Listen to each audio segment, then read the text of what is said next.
it over here? Yes. Okay. There's the clicker right there. Oh, awesome.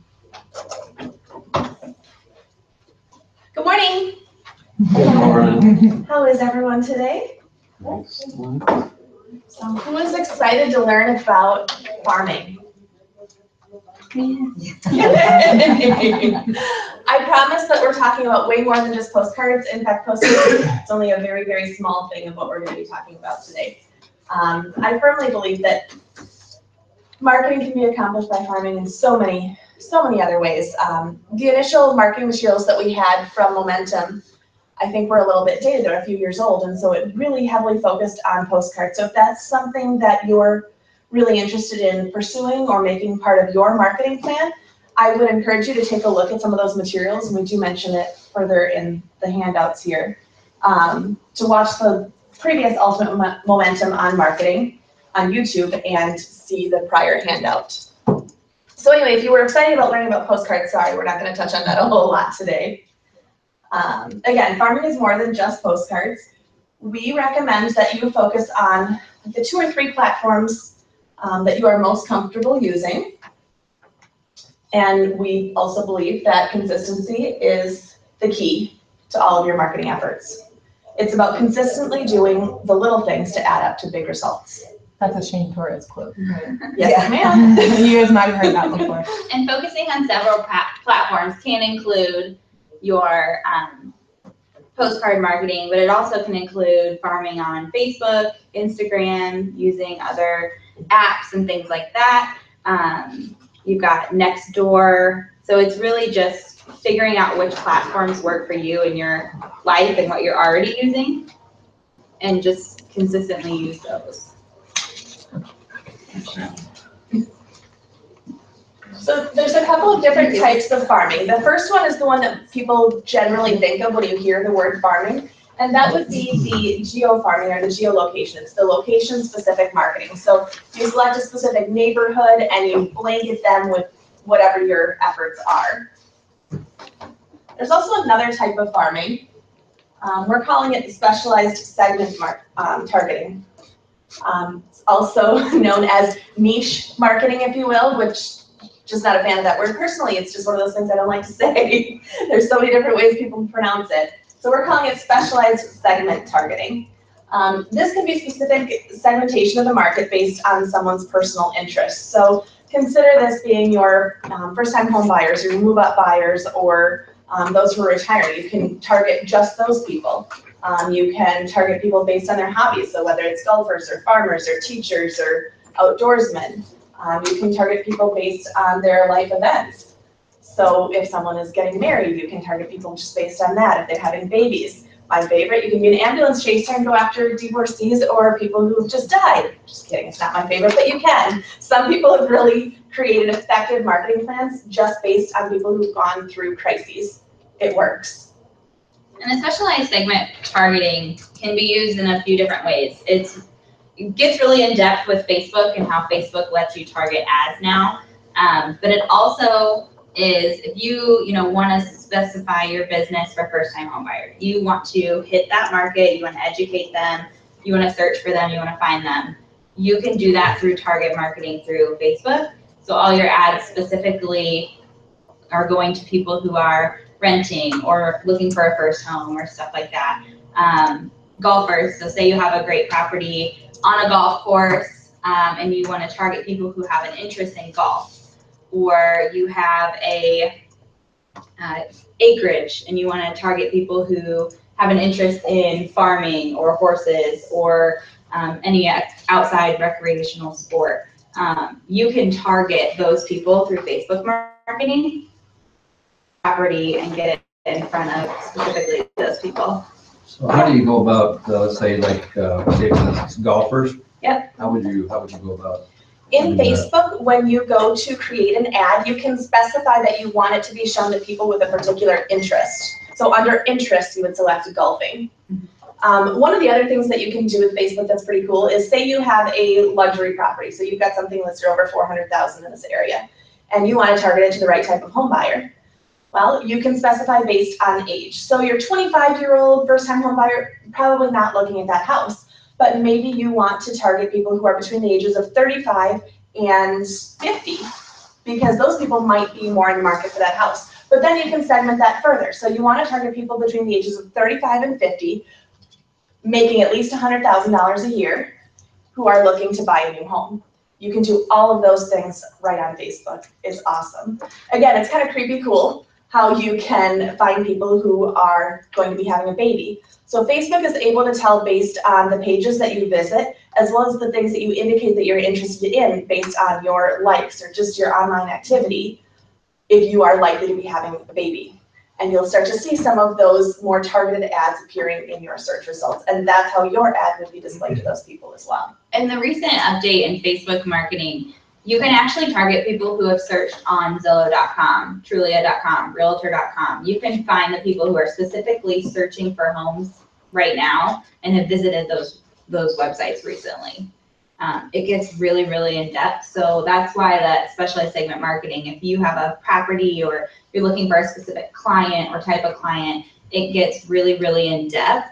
So you can push that property or find those people instead of getting, you know, a pool of random leads. You put a $400,000 house out there, you're going to have people that say, oh, how much is that? You know, I'd love to take a look. And, you know, they may be qualified for a $120,000 house or need to be on a credit plan for a few years. So you can push that property in front of the right people so you don't have to sift through so many leads that aren't qualified.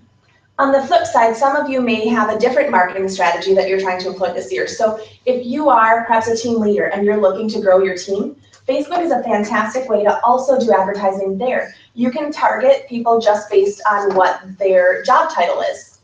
You can target people based on who their current employer is. And those are all things that people willingly volunteer when they first initially sign up for their account on Facebook or when they make updates to their account and who they are. So it's super easy to get that really highly targeted marketing delivered directly to who your audience is. So there's different methods for farming. Obviously you have postcards, you can do just listed, just sold, welcome to the neighborhood, meet your new neighbor when you have a buyer that just purchased a property, coupons, you know, chart with, somebody said the other day, partner with like a local cleaning company or something like that and see if they have a discount you can offer your clients and just send that out. You get 10% off if you use this cleaning service. It doesn't cost you anything but the postcards, but the community or that area thinks that you spent money on them so they could get the 10% off. And then you've got some resources there that we put for postcards that you can use, or even like Referral Squirrel and Constant Contact are good for email marketing too. SmartZip is another platform, if you're not familiar with it. SmartZip is a postcard platform and they have really detailed analytics based on a person's likelihood to move.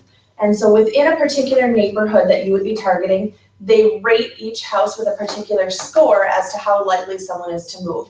It's a slightly more expensive program to opt into, but people have seen results from it. So if that fits in your marketing plan, consider looking into a program like SmartZip or MLS mailings. Everydoor Direct Mail is offered through the US Postal Service. That's where you can also blanket an entire neighborhood. You can work directly with the post office to get this done. You aren't able to get the names because the post office will literally deliver it to every single person within that area. So then we have social media, which as we talked about, you can do paid advertising with targeted posts. You can do e-postcards.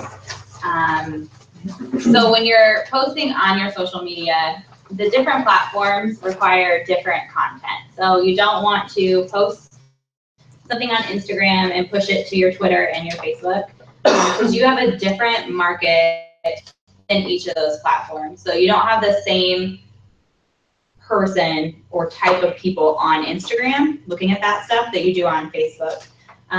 They're on Instagram for a certain reason, they're on Facebook for a certain reason, they're on Twitter for a certain reason. If you get too wordy on Twitter, it's just gonna get scrolled through. So there's different, I think we go through that later on, but you can also post community events. So you don't want it to always be real estate, real estate, real estate. Are you ready to buy? Are you ready to buy? You want to be the community expert. So resharing community postings. I know Altoona, for everyone, has the Historical Society on Facebook. And if you follow them, like every week, they'll post a really cool fact about buildings and events and things like that have happened historically. And so then you can just share that. I have had good traction with that, people that have lived in Altoona forever, and they're like, I never knew that was the original post office, or, you know, I never knew we had this or whatever. So that's really fun to just keep people engaged in your posts, because if it's repetitive and it's the same thing all the time, they'll get bored and they'll stop following you. To piggyback on what Tasha said, again, it shouldn't be all real estate specific. A client is going to work with you because of who you are. And so they want to know more than just Julie, the realtor. They want to know who your family is, what you like to do in your spare time. If you can relate with your clients on more than just a business level, you're much more likely to retain their business moving forward. They like to know who you are as a person. So don't be afraid to share a little bit about yourself too. Or if we put on there out and about in the community. So if there's a new restaurant in town and you go with your family, take a selfie, take a picture out front. It might be super cheesy, but post it and say, oh, we had a great time at this new restaurant. You have to try it. And maybe even see if you can partner with that restaurant. You know, if I send my clients in, can they get a $5 off coupon? And see if you can push that out to your clients and tag that along with your post. Don't be afraid to be cheesy, because cheesy is oftentimes memorable. It works. You can do photos at closing with the families, photos at final walkthrough with a sold writer. And I think we have some examples of the, we have them later, but you want to have a sold writer that has your information on it. There's a couple really fun ones that have caricatures and they get in the picture and have fun with it. Clients are going to work with you because of you, like we talked about. So make it fun. It doesn't always have to be business and serious. People will still take you seriously, even if you have fun and show a little bit of your true personality. That kind of relates back to consistency. You want consistency with your brand. You want consistency with the frequency of your posts. You can't just post once a month on Facebook and expect someone to want to work with you. You have to actually be out there on a more consistent, frequent basis. Should actually post once a day to get in front of people. And you don't want it to be the same thing. You want it to be different. But I think it's recommended like 5 to 8 times a week to stay consistent posting on different social media sites, which seems like a lot. There's different ways to do that. So if you have, you know, say you're on Facebook before you even get out of bed in the morning, search through your feed, find a really cool post from your historical society or an event that's going on in the community, and just share it to your business page. That can be considered a post for the day.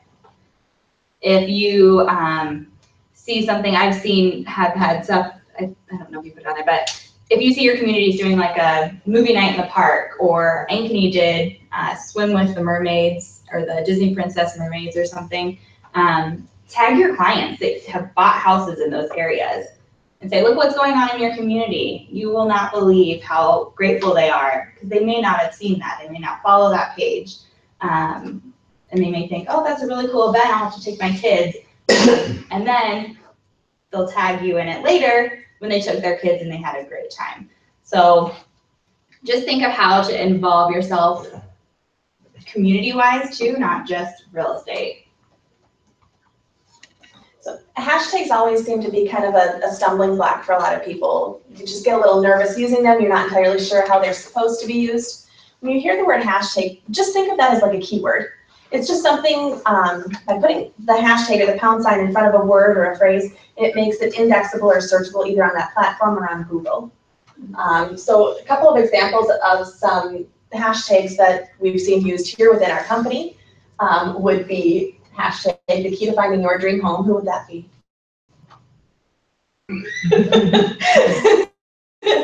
Hashtag campus closes. Hashtag start with Dart. Hashtag let bacon bring you home. We certainly encourage you to consider creating your own personal hashtag to establish that branding. Use it consistently with your marketing. It really does help. So when you use that hashtag on Facebook, and we would demo it if Facebook was working, Facebook is down right now. if you were to use that hashtag on Facebook, you can click on that and see everyone who's posted with that particular hashtag. So when you create your own, what you'll want to do is go into Instagram and search that hashtag to make sure nobody else is using it. If nobody else is using it, or say somebody used it a year ago and posted 3 times, start using it. Tag it on everything you post, specifically on Instagram. Facebook you can, but Instagram is really where they suggest to put at least, 10 hashtags? 10 to 15 hashtags is what's recommended for each post on Instagram. To get you out there and get you seen by more people.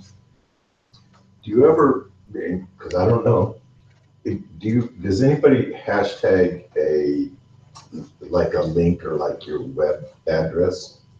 Do you ever do hashtag them? So Instagram won't let you put any external website on their site to be clickable. So like if you put, Yeah, not clickable, but just, I don't think so, Okay. because it's all, like as soon as you put the period in there, Yeah. it takes it off the hashtag. So all it would be with hashtag www.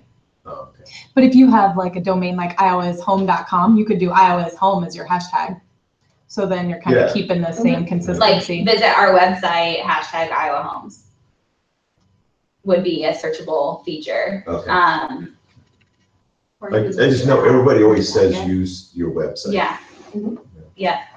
Yeah, Instagram's the one where you can't, the only place you can have an external link is in your bio.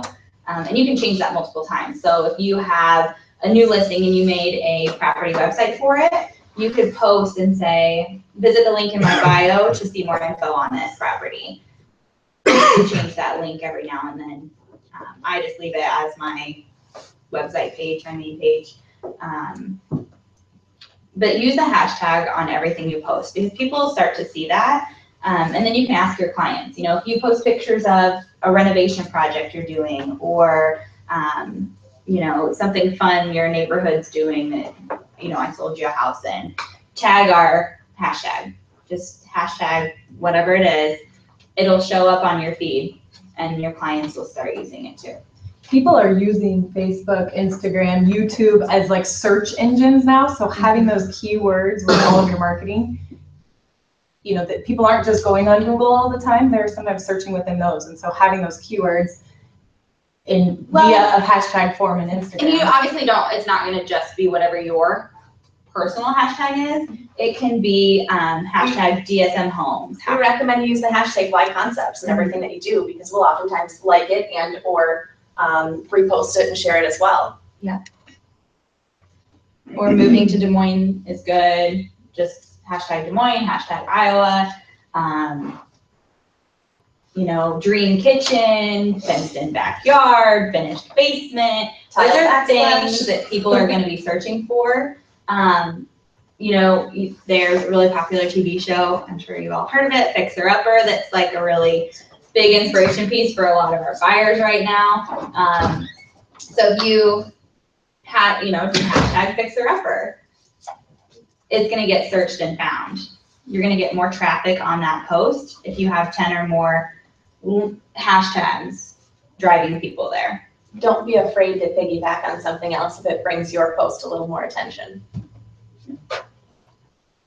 And then we've got some resources. There's obviously Facebook Business Manager for your ads. There's some examples. Oh, sorry.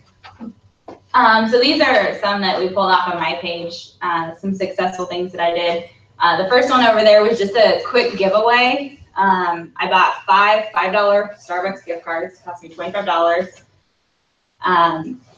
I posted on there, comment your favorite Starbucks drink to enter to win one of the gift cards. I think I had like 40 comments, 50 comments, and a lot of the people weren't even, with Facebook friends of mine, they weren't even following my page. But I had friends, family, clients that had shared that post over and over, so it was reaching more people. Now within Facebook, if they comment and like your page, you can then go in and ask them to like your page. Or if they liked your post or commented, you can go in and ask them to like your page. So you're getting these followers just by doing a quick $25 giveaway. Is there a pointer on this? No? Okay. One thing I'm just gonna point out, if you do more of your marketing on your personal page, that's fine, but one thing you're gonna wanna notice is in her post here, you'll see there's a little icon in the top. It looks like the earth icon or the world. That's because that means that the post is publicly viewable. Anytime that you do a contest like that, you're going to wanna make sure that the post is publicly viewable, otherwise you're limiting your audience right off the bat. Business pages, I think it defaults to that option. You can tailor it further, but especially if you're doing this on your personal page, make sure that it's a publicly viewable post. The second one was another giveaway I did. I partnered with Dan Morgan at Gershman Mortgage. So if you have a preferred lender, see if they'll partner with you on different marketing items. It's good for them, gets their name out, and you get to split the cost, so it costs you half as much. So we did a day at the Iowa State Fair. So we gave away 2 adult tickets, 2 kids tickets, and $60 worth of food and beverage tickets. Dan's actually pretty creative and has a green screen and all that fun stuff. So we did a quick video, because videos track better on Facebook and get more views than just a picture. So we did a quick video, and they had to comment their favorite fair food item and tag a friend. I think we had 80 entries or something on that one, which we only had it up for like 2 days. Like it wasn't up for a week, it was up for like 2 or 3 days. And then we drew names for that. But again, you can, see if you can partner with somebody for quick stuff like that. I think it ended up being like $50 a piece, $60 a piece for that. So very inexpensive. We've got a lot of traffic, a lot of new likes during that, which you want because then more people are viewing your page on a daily basis, maybe following you to eventually buy a home. The last one here was something I did quick. I have a lot of friends that do direct sale business, so in-home sales, whether it be clothing, makeup, jewelry, whatever. And I noticed they started on their business page posting a little quick bio of themselves because on those pages, they have, they're groups. You have hundreds and hundreds of people on the group and new people joining every day. So to kind of catch people up every now and then, I'll post a quick little bio. That's a picture of my husband, myself, and our dogs. So again, people see the real you in your environment, what your life is like. And then just a quick little bio about us and why I got into real estate. That was one that I had quite a bit of traffic on, and not just people that know me. A lot of new likes, a lot of comments, a lot of clicks on that one. So don't be afraid to share a little bit about yourself and either why you got into real estate or how long you've been in real estate. You don't have to be super in depth, if you're kind of a private person, but just pop a picture up there quick of, something that you and your family like to do. It doesn't have to include everyone if you want to still keep it private. But people enjoy seeing you as a real person as well as, because they know you do real estate. They're following your business page. They know you sell real estate. So if they can get to know you on a personal level, they might like you a little more. The one on the left is going to be how we talked about the sold photos. He had this caricature made up for the sold picture. And in every picture he takes, we looked at his Instagram page. Every picture he takes, his face looks like the one on the caricature. Like his mouth is open, he's really excited. Thumbs are up. Yes. So find something fun like that. It's kind of cheesy, but your clients are gonna love it. It sets you apart. If they share that picture, even if they were just in it, people are gonna say, oh, that's so cool, who's the guy on your sign? You just want them to be able to share it without it saying, like team or Remax Concepts, or you want to make it interesting and fun for them to be able to share it without feeling like they're doing all the promotion for you. Fun fact is that he is another Remax agent from Canada, I believe. Yeah. So it's always kind of nice to show what fellow Remax agents are up to and what works for them. And the one on the right is Christmas card. So he does similar to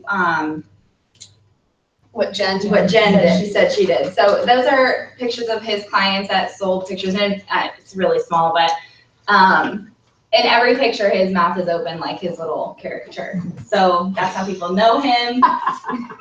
So that's what he did. So he had 167 likes on Instagram, which if anybody uses Instagram a lot, that's a lot of likes. Well, it's 167 just for his Christmas card, but I know Yeah. it's on the sold sign that he took with just that one set of Well, comments. that one's He's 192, got 192, it's crazy.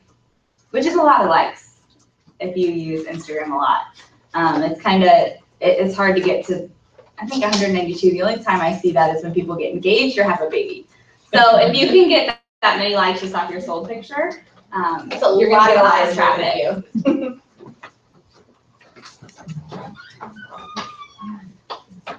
So there's different, do you want to run through the Go right ahead. resources? So there's different, for Instagram specifically, I use Canva a lot, canva.com, like Canvas without the S, I don't know if you've used it. It's awesome. There's templates in there. All you do is drag and drop pictures, words, What's it called? Canva. It can make a graphic designer out of anyone. It doesn't take Amazing. any technical skills. It's a fantastic program. You can do it, Yeah. Lindsay. Here's the deal. I've sat through I don't know how many trainings and people say, oh, it's so easy, drag and drop. No, Agreed. it's not. is though. Canva So, is. well, I must be looking at the wrong flipping templates or whatever, because I get blank screens and then this, so anyway. We need to I- have a coffee day when Yeah. I Sit down. Well, and maybe if I'm not the only one, maybe other people. And maybe if we have time after, No, you're the can only we one. run through Canva real quick? Yeah, we were actually talking about having an additional training later this year about Canva and how to use it because But if it's we such have an awesome time, program. maybe we can run through it quick. But Yeah. Canva is really cool. You can make Facebook banners. So if you want to make a new banner for your business page that has like your picture, your business name, Remax logo, and a background, you can do that on Canva. If you want to make postcards, if you want to make invitations, if you want to make business And it cards, sizes it all for you. I think that's one of the all best the right parts. size. So one of the things that Tomorrow, okay, I'll be there. Yeah. One of the things that can be difficult to do is designing your own Facebook ad. You can certainly use the program that Facebook has to create an ad in there, and they've got some clip art and other images that you can use. But Canva actually has a template that's specifically sized and optimized for Facebook advertising. So when you export that from Canva and then you import it into Facebook, you don't have to do anything else to it. It's perfect, it's sized right, it's ready to go. It's a really cool program. Now, it's more than even just Facebook. If you are active on Twitter and you want to update your Twitter header, they have that template. If you want to do a newsletter, Canva has newsletter templates. They have templates for, God, just about everything. Stationery. Infographics. Anything. Yes, websites. If you want a new header on your website, they've got that. I can't even tell you all the different things. And the base level is free. Yes. You can upgrade to get more pictures, a few more options, but But- at a base level, you can start out using it for free. There's a website called Pixabay, Which is also on this list here. P-I-X-A-B-A-Y. It will give you free images that are not, Pixabay is an awesome website that has Creative Commons Zero licensed images. And what that means is that the photographer gave up their rights to that image. So if you want to use those images, you can use them for free, there's no cost, and you don't have to attribute the photographer. So you don't have to put, a little credit line in the bottom of the photo or underneath the photo. Creative Commons Zero licensed images were initially developed or created, if you will, because photographers were sick and tired of seeing just the junk pictures that everyone else was using online. And they were tired of seeing some people charge just a ridiculous, exorbitant amount of money to use a picture that everyone else was already using anyway. So a lot of photographers initially developed the first Creative Commons Zero licensed websites to make these images available. Pixabay and Unsplash are simply two examples. I have a list of about 30 websites total that have Creative Commons Zero licensed images. So please stop going to Google image search unless you know how to search for anything that's Creative Commons Zero licensed. If you simply take an image from Google, you are at risk of copyright infringement and some serious fines. So that's why I highly recommend using a site like Pixabay or Unsplash or one of those other Creative Commons Zero licensed websites to protect yourself. And they also have a high quality work there available too. and Pixabay doesn't have it's not all clip art. It's not, there's pictures of real people. We have Oh, no, I was just saying you were the next. Oh, well, Oh, these are a couple of their pictures here. This is yeah, just so a they're screenshot. real pictures. They're not just clip art. I use them in backgrounds of my Canva ads. I've used them in newsletters. I just did my October newsletter and I needed some pictures of trick-or-treating and stuff like that. They have landscapes, they have houses, they have food, they have parks, they have winter scenes, they have everything. Does it even say how many? Over 1.1 million images and videos are available for free on pixabay.com. There's 13,000 just under popular. There you go. So then some other cool apps that you can use for marketing tools and posting on your social media. Over, I guess is an Apple only. But it is where you upload a picture and you can put anything over it. So if you want to put a sticker, or if you want to write sold across the picture, or sale pending, or new listing, you can put that on there. So that's Over. And then you've got Layout is what I use. I'm sure you'll see when people post a picture and it's got 4 different pictures and you click on it thinking like you're going to be able to see all 4 pictures, but it's it's just a collage of pictures. So say you have a new listing and you want to put a picture of the front of the house and then 2 really cool features of it, you can do a layout of that. If you're a sponsor of the local, I don't know, Ankeny Days, whatever that happens to be, you can have 4 individual pictures as a collage image that you share on your site. And PicStitch can do videos and images, right? Correct. PicStitch can do photos or videos. Are these for Instagram? You can use it for anything. It's literally an app that creates this content and you can use it however you want.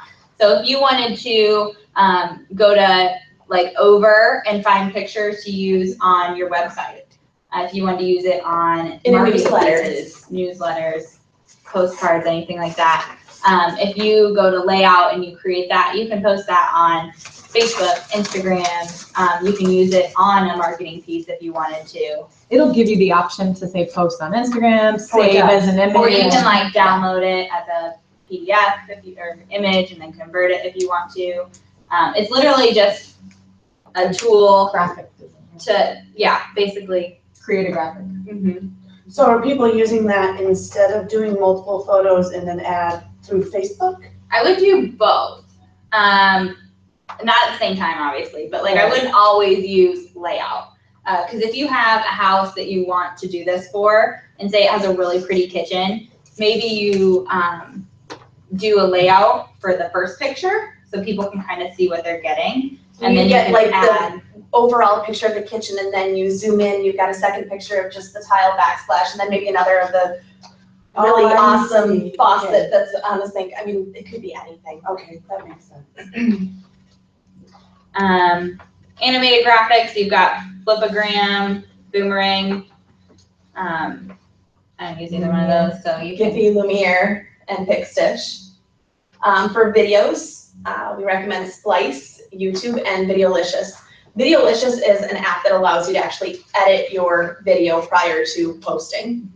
They do have both free and paid versions of Videolicious. And I use Splice myself. I don't use it a lot, but if you want to create a video, but you don't want it to be like live Facebook video, and you want to be able to cut some things out because the first take doesn't always go as well as planned, you can splice, take out pieces of that video and put them together. And it's super easy to use. Lumiere is, it's a way of taking a picture and making something move. And you can't see it on here, but that fire is moving in that graphic. So they uploaded a picture of it with the fire in it, and it was a way to make it a graphic image or an animated graphic. So as you guys know, consumers scrolling through Facebook, you stop more if there's a little movement in the picture maybe versus just a stagnant photo. So it's just a way to kind of catch the eye. Animated graphics are, I think, are super powerful on social media. As a social media platform, Facebook highly optimizes videos or animated graphics. Those are going to be more likely to be displayed to a consumer or someone who's liked your page than even just a static picture.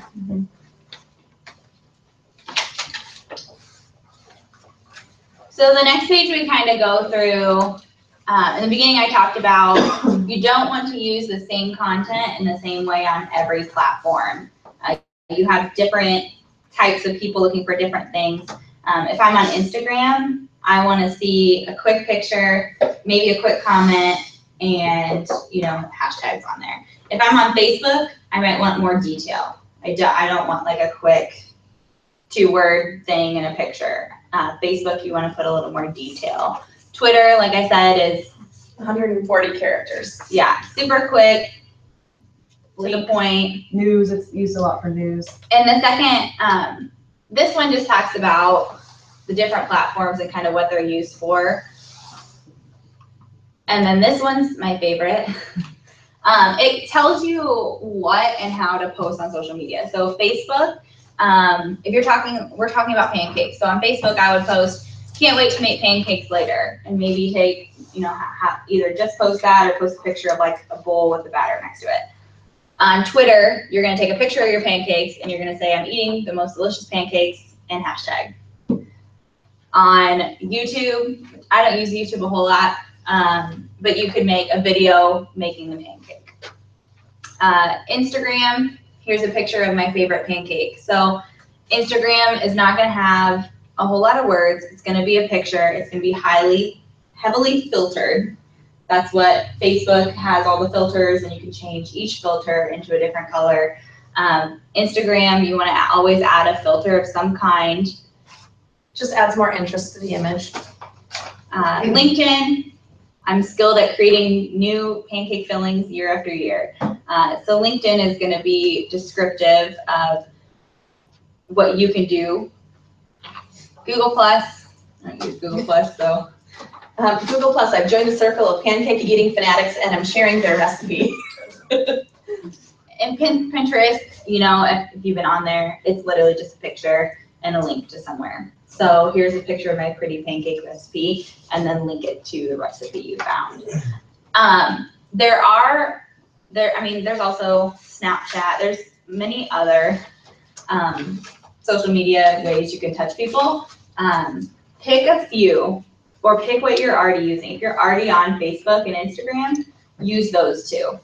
If you're on Instagram, it's suggested that you don't make a separate business account, that you just have one account, use it for personal and business, and keep it proportioned to both. You don't want to have a separate one, because then you're trying to drive people to 2 separate places. You can make certain pictures, if you want to make certain pictures private or send them to certain people, you can do that as well. So this one, we don't have to talk about it. So in the handout, there's another fun one that is basically all about these pancakes, but they've made it about dogs instead of pancakes. So they've added Yelp and Foursquare, thank you, to this list. So if you're trying to figure out ways and how to use those for your business, the example that they give in terms of dog is for Yelp, best fire hydrant in town, highly recommend. Foursquare, checked into the dog groomer and got my fur did. So there are ways that you can use those for your business as well, if that fits in with your marketing strategy. It's particularly with Yelp and Foursquare, I think those are both really great apps for ways that you can establish yourself as that local community expert. The more check-ins that you have in a particular area or neighborhood, especially when you share those to your other social media platforms, will help establish more credibility. Do people really still use Foursquare? They do. I really check Really? those a lot just on Facebook. Yeah, because you can do, now that Facebook has it, it's definitely gone down, I think. It's gone down, but it's still there. But just pick That was like 2 houses ago. pick the ones that you're already either familiar with or you might be comfortable with. For me, I don't get Twitter. It's not my thing. 6 years younger than me that's obsessed with Twitter. It's not on Facebook. It doesn't work for me. I have a sister that's about ready to graduate high school, and all she is on Snapchat. That's it. No Instagram, like barely on Facebook.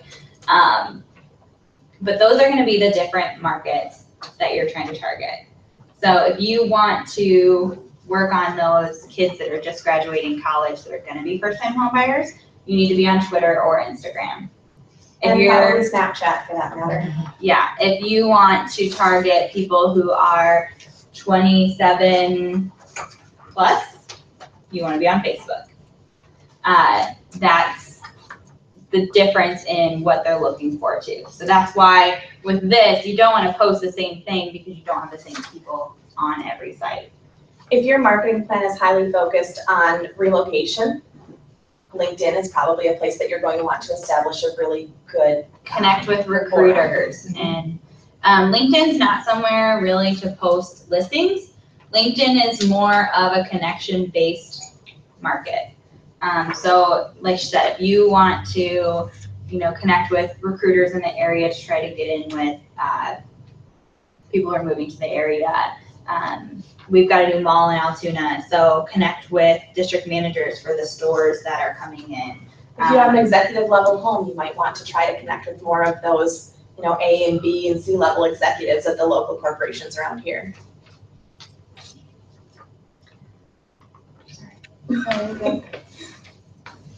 Does anybody use any of these sites consistently already?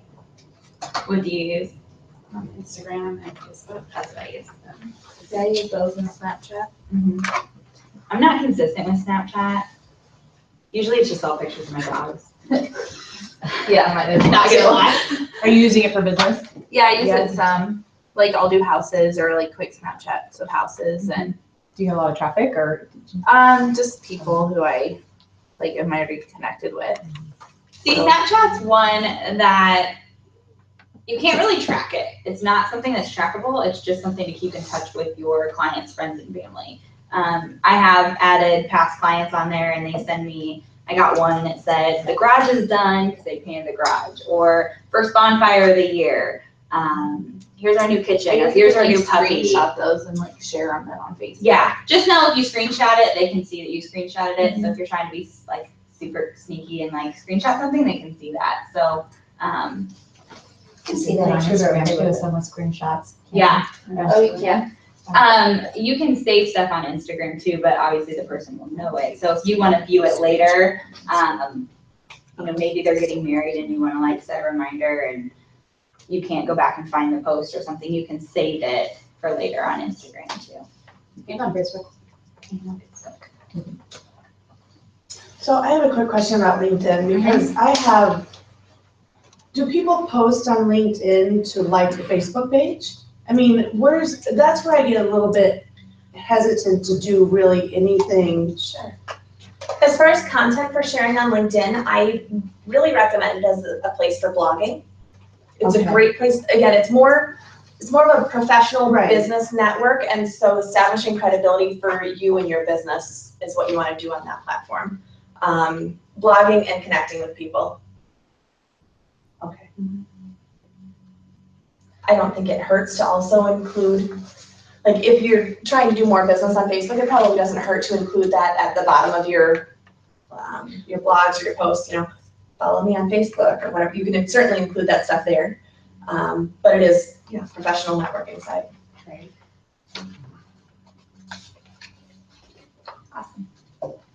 So there's different ways that you can network and get involved in your community to be able to farm that area. You can get involved in chambers, your local chambers. Check with your broker because you're probably already involved in the chamber and don't know it. Most of the chambers, I know Altoona has Young Professional Network, which is on my list for this year. But there's also different young professional networks. Typically they're 25 to 35, I've seen most of them. But you can get involved in different networking groups that way. Concepts events, DMAR events, different clubs, Concepts Cares, different unveilings, breakfast clubs, professional organizations. I know, Lindsay, you're soccer club mom. So get involved in your community. And wear your Concepts gear there so people know who you are and who you're with. Not that you always have to talk business when you're there, but eventually they'll get to know you and they know what you do. And they know that you serve your community, you're involved in your community. So they already know you and like you, and now they're going to refer you or use you. You can certainly get involved in local parades, school events. Concepts Cares is hosting events all the time that you can get involved with. City and town fairs, farmers markets, music on the plaza. There's all sorts of different ways that you can get involved and again, establish yourself as that local community expert. Blogging is also something you can do. How many here have ever written a blog? A blog. 2. I'm with you. You said A. I'm with you. I didn't. So blogging, they suggest that you post a blog on your website. If you use the Remax website, you can actually add a tab that says my blog or view my blog, and then you can add blog posts. It's actually formatted for blog posts. They suggest that you blog, if you're gonna blog on whatever website you're sending people to. So if I'm sending people to my website, they can get community information, they can search for homes, they can, you know, on mine I've got a couple links for people to apply for a mortgage through different people. I've got links to local towns and what's going on. I've got a link to my bio, you can put a link to your blog. So you want that to be the place they get all the information. You don't want to have to send them, you know, here, go to this website to read my blog, or go to this website to do this or that. You want your website to be the hub of everything that they need. Also, it's strongly recommended that you don't post your blog on your site, but then also post on LinkedIn and post on here and post on there. You want to be driving traffic to your site. So once you have your blog shared on your site, share it from there on the other platforms. You can actually be penalized from Google if the same thing is copied and pasted in too many places. And so sharing from what you've done doesn't penalize, but copying and pasting will. Because then when they click on it, it's going to bring them to your website, no matter if you post it on Facebook or your blog or wherever you post it. It's always going to bring them back to your website, which is where you want it to go. So when you share it, how would you, okay, so you wrote a blog, it's on your website, you want to put it on your Facebook page, do you Copy say? paste the link at the top. Yeah, but do you, what's the best way to actually get people to click on that? You can include a quote from your blog, or you can include like the first line of it and then say read more here and include like the shortened URL. When you're doing that, I always recommend that you try to include either a picture or a video or a hyperlink in whatever your blog post is. If there's a picture that will oftentimes then pull in for you into Facebook, you want to include some kind of content like that, because if you have a photo or a video or a website, the multimedia content makes it much more likely to be clicked on in Facebook. And it's, I know at the breakfast, Blue Compass talked about, if your title of your blog post has a number in it, it's more likely to get clicked on and viewed than if it just said parks in Altoona. If it said the 5 best parks in Altoona, it's going to have more views and clicks than the other way. And the consumers are already expecting what's going to be on your site. They already know what's going to be there. It's not going to be 5 pages, it's going to be just 5 Bullet points. bullet points, yes. Blogging is so much more than just about real estate. You can blog about restaurants, local parks, farmers markets, concerts, schools, neighborhoods, new businesses, anything that you think your clients or someone moving to a particular area would be interested in. Does anybody blog? Like, or is that like in your business plan for the next year to start blogging? My plan. That's something with being consistent too. But the same thing, I mean, if you plan on blogging, use that as one of your, like, you don't have to send postcards and blog and be on Facebook and be on Instagram and be on LinkedIn. Like, pick 2 or 3 that you want to focus on and focus on them well, instead of having 4 or 5 different, and you maybe touch them once a week or twice a week. And once you have those 2 or 3 mastered, maybe then at that point consider adding another one in. It's always good to diversify, but make sure that you have those 2 or 3 mastered before you stretch yourself too thin. So when you're blogging, I think why I don't do it is because I don't understand it. But, so 5 best parks in Altoona, are you pulling that content from somewhere else and putting it on your website as a blog? Well, you can just Google parks in Altoona. And then Pull the 5 parks, you know, Altoona small. I could run around town real quick, take quick pictures, use my pictures on there, or pictures of me and my dog at the dog park. Or you can, if you On don't have there. time to do 5 separate pictures of the 5 separate parks, you can include a generic picture that you've taken of a park in town.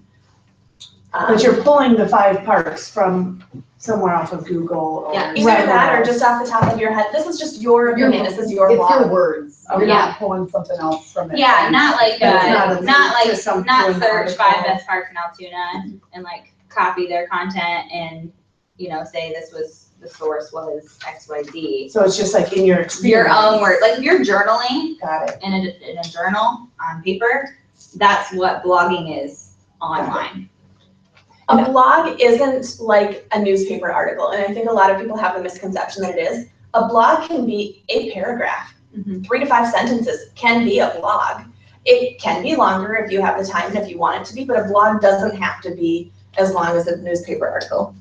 Yeah, I think, and there's some links in that handout, which the handout's attached to the email if you want to be able to click through. But I think people struggle with what content am I going to provide? I'm not a good writer. There's a lot of good ideas in there of kind of what content to write. And like Sarah said, you don't have to feel like you have to write a full article if you're not a journalist. You know, Yeah. I wouldn't be able to sit down and write a full article well, I don't think. But I could find different pieces of information, mix photos, videos in it. And the idea is SEO for keywords for your blog. You're providing more relevant information that when people are doing searches, they come across you through the keywords in your blog. So So if that's somebody just moved to Altoona and they have kids and they want to find a park to take their kids to, and they search for parks in Altoona, your blog is going to have the words parks and Altoona in it, and it's going to come up in their Google search. Okay. So it's another way to be able to be searchable. Depending on the platform that you're using, for example, WordPress, I know uses tags or hashtags. You'll want to include those whenever your platform allows you to include those tags, whether it's top 5, Altoona, Iowa, parks, maybe the names of the parks. That way, if someone is on Google and they search for Tom Smith City Park, that your blog article could potentially come up in someone's search if they were to do that on Google. But the content, think about, it's going to be on your website. So if somebody's going to your website, they're looking for a home, they're looking to move. You want to have content on there that would be helpful to them, whether it be, you know, here's the 3 most reasonably priced moving companies in Des Moines, or, you know, here are the 2 newest schools in Urbandale, or, you know, just whatever would be useful to them in their search. That's what you want on there. If you're looking for inspiration, one of the fabulously talented realtors that I've had the pleasure of working with is Cheryl Petrashek. She does sellingsouthoftheriver.com is her website, and her marketing plan is entirely focused on blogging. Blogging is her #1 source of leads, her #1 source of business. She does it very, very well. Not only does she have, you know, your more real estate focused blogs, but she also blogs about every single new listing that she gets. So what's cool about that is that she gives testimonials from her home sellers that'll say, you know, we absolutely love this neighborhood because we've got loads of children in the neighborhood and we all get together for every holiday and have a barbecue in the cul-de-sac. That's fantastic, really valuable information that a potential buyer wouldn't be able to get any other way, because it's very difficult to be posting that information, for example, in the MLS description. You are restricted as to saying this is a family-friendly neighborhood, whereas something like a blog, you can get away with that a little bit more easily because those are your seller's words that you're quoting. It's really interesting how she does that. I recommend just taking a look. She does just a fantastic job. Could you do a video of your clients, or is that just too Sure, you can. confidential? Like if they're willing to be in front of video to be like, oh, that's Sarah. Absolutely. Okay. That's very powerful, very valuable, that I think someone certainly. because then you can also tag them wherever you share it. So now you're adding more people to. Cool. One side note on when you're writing content for blogs, when you do a search in Google, I don't know if anyone's ever noticed down below, it says related searches based on this. Use those keywords to also, you know, when you're writing your content and you say you want to do parks in Altoona, go into Google, search for Parks in Altoona, and see other keywords that people are searching to find that type of information, and include those keywords back in your blog. It'll help you kind of come up with some keywords to make sure you include.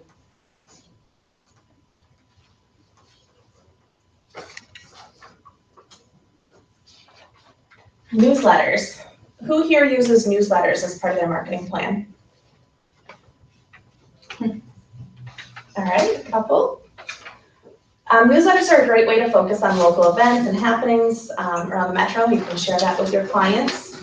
You can also include real estate related information there. So whether it's market updates or your new listings, your sold listings, I recommend including those maybe at the bottom of your newsletter, so you're providing the items of value at the top.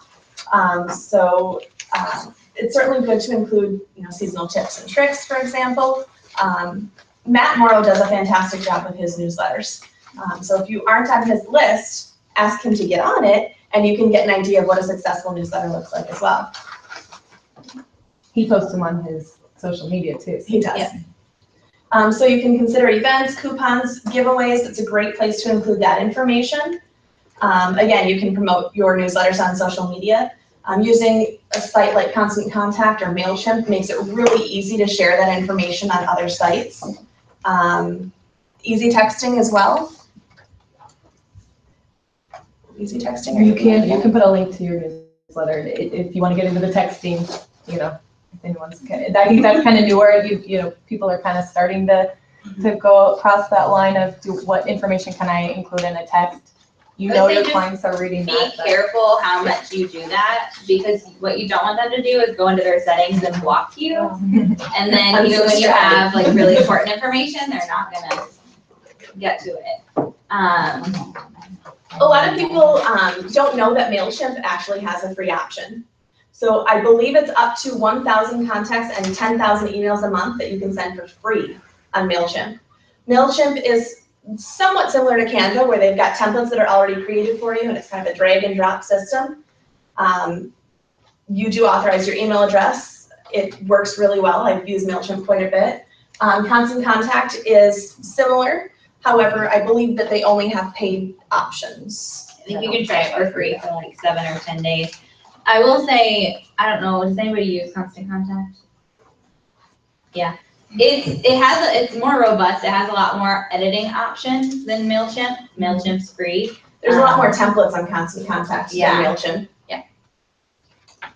And tracking, that's a big one. And does MailChimp track? It does. You can track. You can track who opens it, how many times they opened it, if they open it on their mobile, did they open it on their laptop, did they click on something, it'll tell you what they clicked on. Those analytics are great. It gives you another reason to reach out to those people who did click on a link and expressed interest in what you were sending them. Or if you can see, you put a link to your website on there, and you always, every time you send your newsletter, you always have a click on your website. You want to make sure that you continue to add that on every website or every newsletter. Sponsorships. How many people participate in local sponsorships? It's another great way to get active in your local community. Consider local school sports or community events, Little League teams, radio, 5K walk or run events, a booth at the fair, animal shelter adoption opportunities, blood drives. The opportunities really are endless. Again, focus on that area that you want to be in and make yourself known there. And it can be as simple as, I sponsored a team for the Walk to End Alzheimer's, which hits close to home for me. And I involved friends and family to walk with us. And I just sponsored it as my business, and we had t-shirts made, and I paid for half of the t-shirts. The rest of them we sold for donations. But it can be something, you want it to be meaningful to you. So the Alzheimer's Walk for me is meaningful to me, and I can share my story with that. If that doesn't hit home to you, do something else that does. Maybe you don't have children, but your animals are your kids, so you want to support the local animal shelter, you want to support a local adoption event. That's another just great thing to get your name behind. Be selective with what you choose and make sure that it actually has meaning to you, because that will translate better to your potential clients as well, if they can see that it's important to you. Be selective. It's easy to overextend yourself. It can get expensive if you do too many things, so be selective. and know what you're getting into. Make sure that the terms of the scholarship are clearly lined out for you so you know what you're getting for your investment in the event. Know if you'll need to hire a graphic designer to provide them with anything for the particular sponsorship. Do you receive any entries or tickets for your fee that you're paying for the event? What deliverables do you owe the organizer, and when are they due? Just make sure that you get all that information up front, so again, you don't want to overextend yourself. Door knocking. Does anyone do any door knocking? I did. It's still a really great way to farm. It gets your face out and about in the community. Design Center tries to make it easy for you. They've actually got some templates that are built right into their platform for door hangers that you can leave behind. We recommend that you always do your research before you leave your house. Make sure that you have, at the very least, business cards on hand so you can leave those behind if someone's not home. Wear your branded attire so they know you're a reputable person and not just out there selling some more Girl Scout cookies. Again, don't go empty-handed. I have handouts available to you. So again, with that research that you're doing ahead of time, make sure that you're doing some research on the local market conditions so you can speak to your knowledge of the area. Talk about the local neighborhood activity. And you can use it in a couple ways. I know, Lindsay, you've used it for finding a home for your clients in a specific neighborhood or area as a buyer's agent. You can use it that way. You know, make up a cool little flyer and put, you know, I have 3 buyers looking for X, Y, and Z items in this price range. So you have something to hand them with your contact information on it while you're talking to them. You can also use it for farming a neighborhood. So say you want to farm your neighborhood that you live in and you're already either marketing to them through Facebook, you're marketing to them through postcards, however you're doing it. Knocking on doors and handing them a flyer or a coupon from Referral Squirrel or something and introducing yourself personally is going to translate better. So the next month when they get that postcard, they're going to be like, oh, that was that girl that gave us that coupon last month when she came by. Or again, the bag of popcorn, it works. You bring a little bag of popcorn, attach your business card to it that says, just thought I'd pop by and introduce myself. It works. Cheesy, corny, maybe, but it works. Corny, get it? You can put candy corn in there right now. Candy corn works, absolutely. So I don't know if I'll be there. I need to talk with them more about if I'm going to be their buying agent, but I just found out that some friends of my husband and I's, they did their own flyer. So I don't know if they're going to be representing when they buy a house, but there's a specific area that they want to live in. So they did their own flyer with pictures of their family to say, this is who we are, this is what we're looking for, and whatever. So I love that. I did that for a buyer. Well, that's what I'm like, you guys, I would do that for you. But Yeah, that's a really cool idea. I did one where I went and knocked on a door, but I like saw they lived in my neighborhood. I saw them packing and stuff. So I just went and I was like, hey, America, I live down the road. I'm an agent, and then I got the listing. Like I saw them putting stuff on the curb and like kind of cleaning out their house. So Yeah, there's lots of ways to use it, and it doesn't have to be you know, do the whole neighborhood, you go door to door to door to door. You know, do 5 houses, do the next 5. You know, if you see somebody specifically that's cleaning out, just door knock that house, door knock a couple houses around them. So I did my research when I was, doing it as a buying agent. And so I knew in Norwalk, I knew my client's price point, and I knew what neighborhood would have ranches in that price point. And I think on this one road, there was 12, and I allowed an hour and a half, maybe. And I got to like, not all 12, because when people were home, they talked to me and, oh, you're a neighbor to us. So, but I mean, it was hopefully building relationships. Well, that's why it'd be important to have a flyer or something, because you're gonna always end up talking about something that has nothing to do with the reason that you're there. So if you have a flyer that says why I came, what my people are looking for, the price range they're in, approximate price range of your house, and all my contact information. So when you do leave, obviously they have a great impression of you, and that'll remind them of why you were there. So before you get involved in doing whatever type of farming it is that you want to focus on with your business, we recommend that you think about these things first. So think about, what is your goal? Is your goal just to provide information like market stats, tips, and how-to guides? Is your goal just because? whether it's a thank you or seasonal or holiday or birthdays. Is there a call to action that you're trying to instill people to do? So make sure that you provide something of value. Call to action like visit my website, like my Facebook page, subscribe to my YouTube channel, or is your goal to do some kind of a promotion or a giveaway? Think about this ahead of time. And I think within those, what is your goal of that marketing piece? So if I'm sending a just because holiday card or thank you card, am I expecting them to call me? Am I expecting them to like my Facebook page? What am I expecting? Am I just expecting to send this card? Then you can start to track. So if you're, want them to visit your website, what do you want them to do there? Are you wanting them to search for homes? Are you wanting them to sign up? Are you wanting them to visit your blog? Know where you're wanting them to go so you can track that. What's your budget? And is this going to be something that you do daily, weekly, monthly, quarterly, annually? Plan it out. Consider your budget across all of the different networks. So whether it's social media, print marketing, sponsorships, graphic design, web hosting, whatever it is, consider your budget ahead of time so you know how to properly allocate those funds. Are your efforts sustainable? Can you be consistent?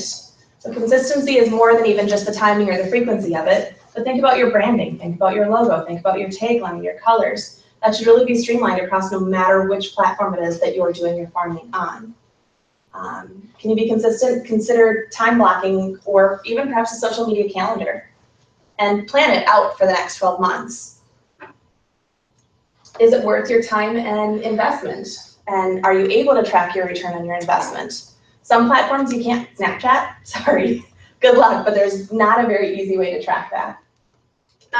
One of the things that's worked for me in the past is on Sundays, 90% of the time I'm at an open house from 1 to 4. And after that, I go home, I've got an hour and then dinner. So in that hour in between, or even if it's quiet at the open, I start it, plan your weekly posts. Now there are going to be some things that are date specific or that come up if you have a new listing or a new buyer that needs something. But you can create those posts on Facebook and schedule them. And so on Monday morning at 8 a.m., even if you're not up yet, Facebook is going to post that for you. Tuesday afternoon, after lunch, you've got a scheduled post that's automatically going to go. So maybe Wednesday is your day that you post something live that you do right then. But you can schedule that stuff out on Facebook pretty far in advance. So if you want to do that, you can. And then fill some in between. So maybe you have 5 scheduled and you do 2 live during the week. Now you're at your 7 posts for the week. Think about diversification. Again, you probably want to have 2 to 3 things that you're really, really good at before you extend yourself beyond that. So how are you going to reach those people that you're trying to farm? Are you going to do it by phone, by text, by email, newsletter, postcard, print marketing, social, whatever it's going to be? Just think about it and plan it out and figure out which 2 to 3 that you want to focus your efforts on initially.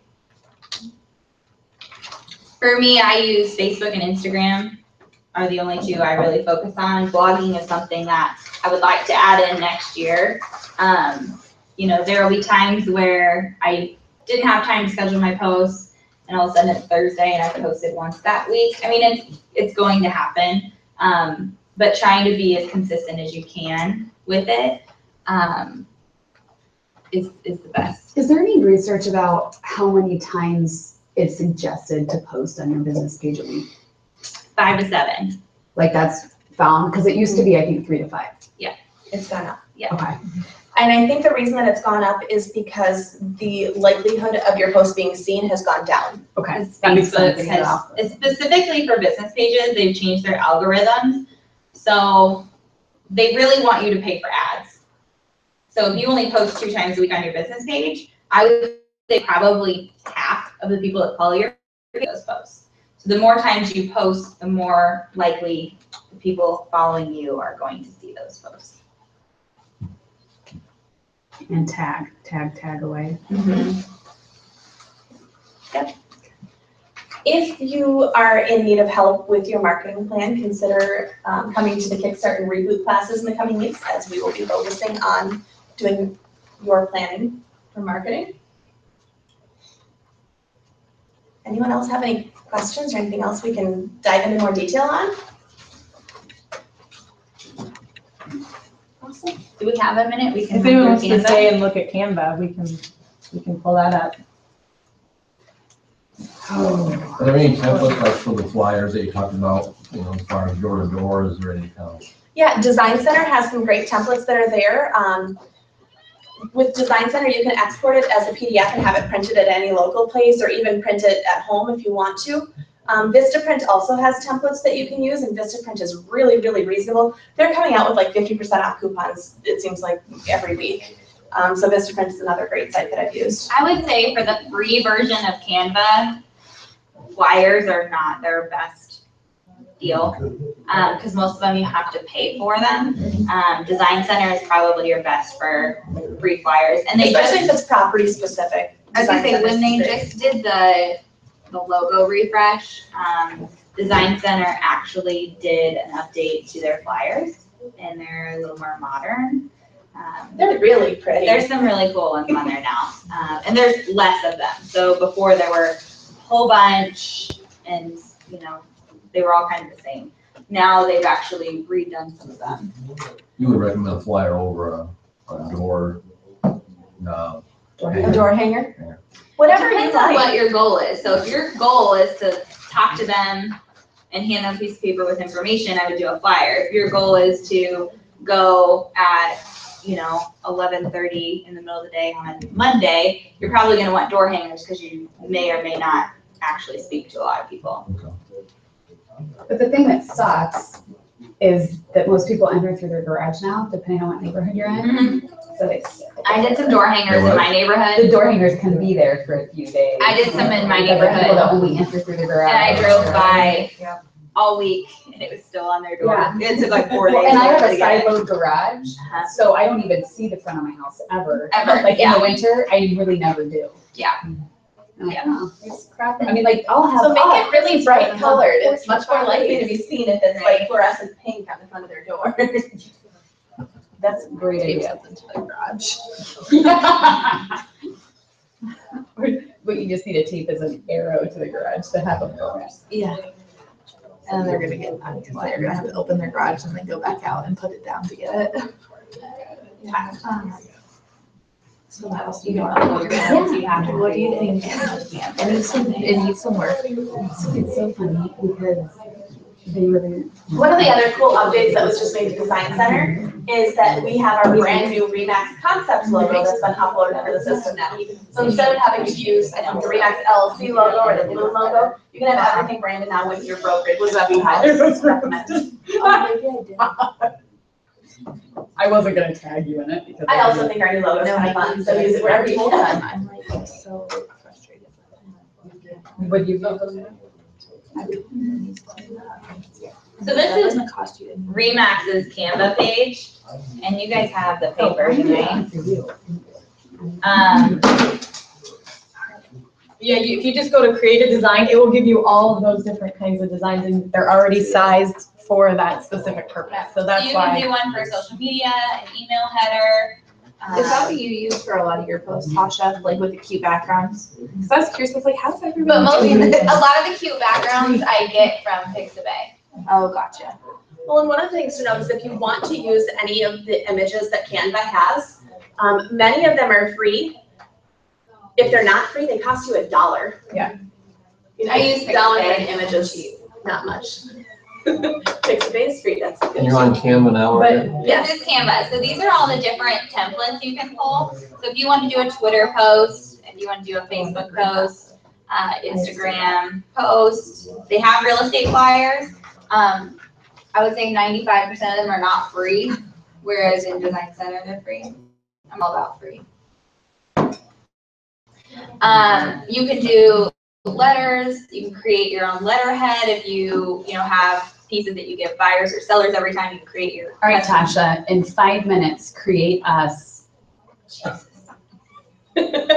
Use of flyers are bad, so what do you want? Create Like a social graphic, just do like a. social wanna do, graphic, like- ready, go. like for a Facebook? Yeah. Like a Facebook post or just a. How do I get? Just click the green button. All right. So see, you have all those different templates you can. So all you have to do is click something like that. But it already has crap on it. Yeah, you just click it. It's yours, you can use it.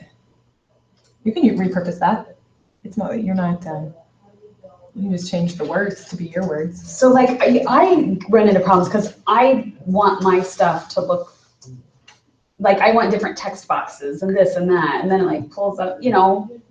I think you can probably add text boxes. Absolutely. Yeah, text. Yeah, so if you wanna, you go to elements, you can do frames. So you can add, if you wanna add more pictures. Let me do a. Yeah, do a frame because I got These are, so stuck these on are pictures. everything. So if I wanted to add a picture, You could add it in that shape, that's adding a picture in that shape. can add a And picture that's in that where then shape. you could find cool pictures. But I just draw a different picture You in just it. drag and drop. So your uploads are here. So we'll use, I'm like, I don't want that stupid piece of whatever. it's a little terrible. Let's try this one. So you can change the background, like if I wanted to delete the picture they have, I can delete that, and I can change the background to whatever you want. You Oh, hey, I did use can this one, so that's how I did it. do solid colors, you can add text, so they already have some that have really cool. Yes, Text. that confused the crap out of me too. So all you do is, okay.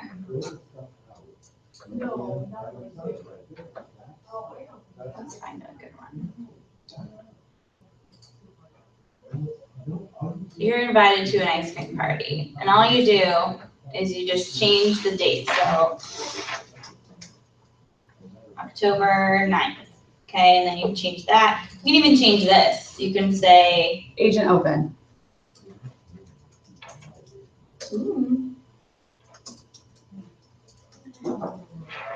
If you don't like that font, you can change you can the go up font. here and change the font.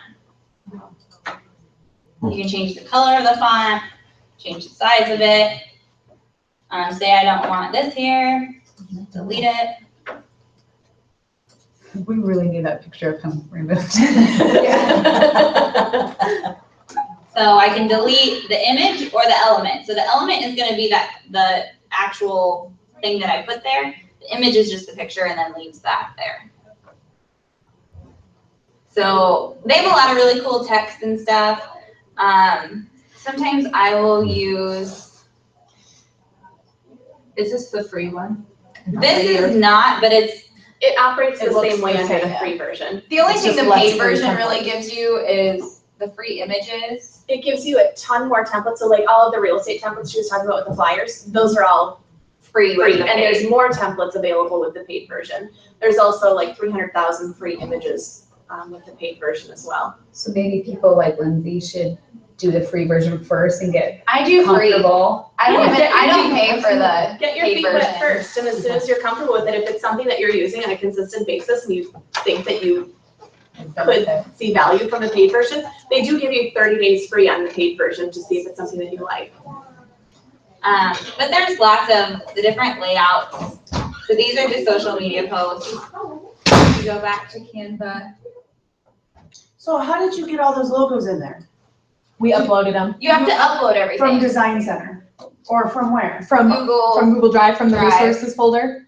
That, You can resources upload for agents. Whatever images you like. It can be your profile picture, it can be your property listing, it can be anything. So you It's the big create a images. folder in there Becca, for all can I that log stuff? in? That is actually with the paid version, I believe.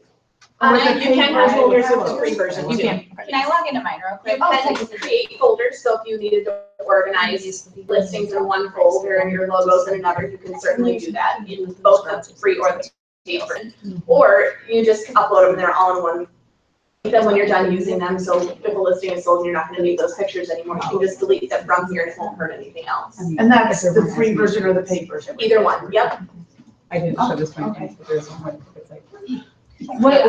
Another reason like we use the paid version is because you can have a team aspect, so we can share designs back and forth with each other instead of having, you know, to download it and then attach it to an email and send it. We can be sharing them. So that's another benefit. So of for the paid example, version. like So the you wouldn't builder miss out. posts that you see on Facebook, she could share that template with me, and then maybe I take over the builder post for next week, so Becca doesn't have Oh, to I do it. gotcha, I gotcha. So yeah, so that's not something you would need with the paid No. version. But if you have a team, there could be some value in having your teammates on that.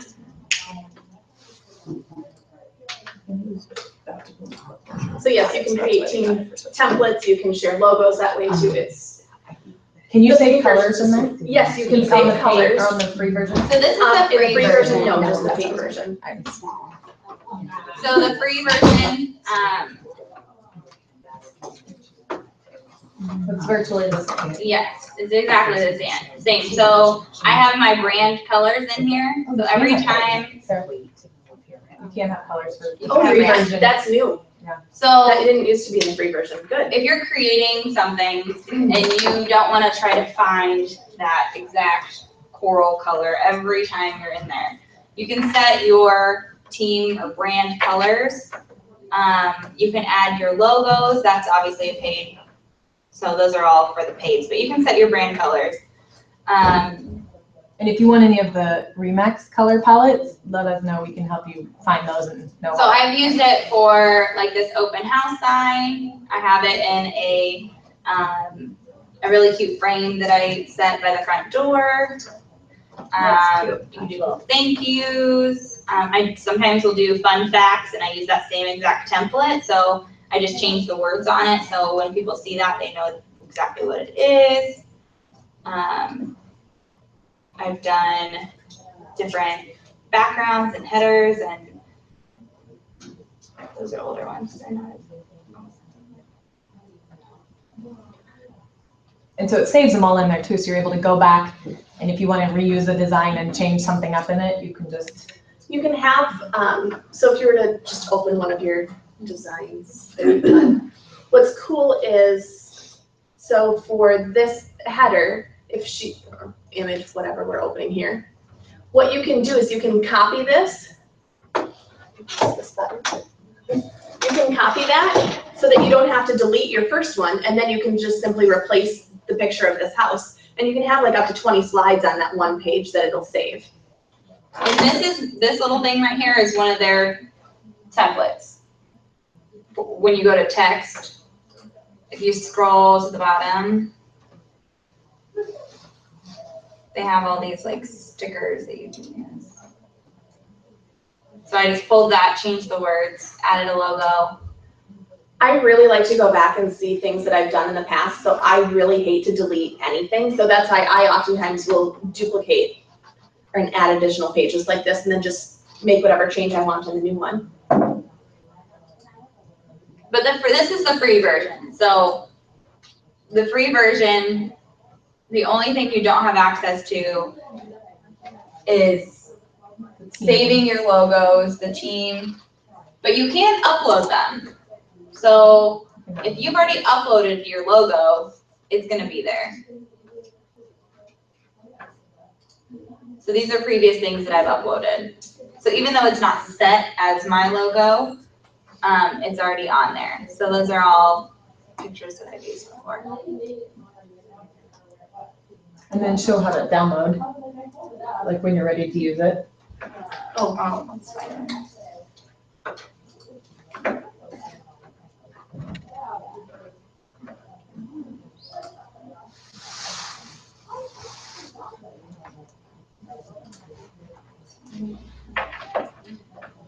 So you just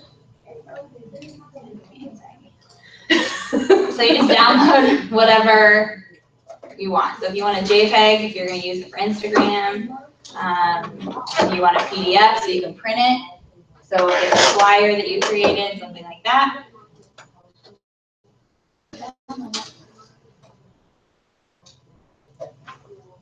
And if you download it as an image, you literally can drag and drop it into Facebook or Instagram. And this does have an app too. I 90% of the time use it on my phone.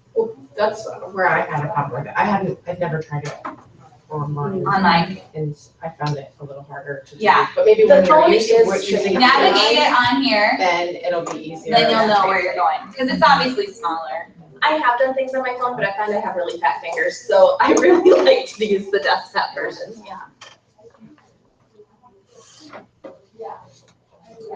But I use Canva a lot.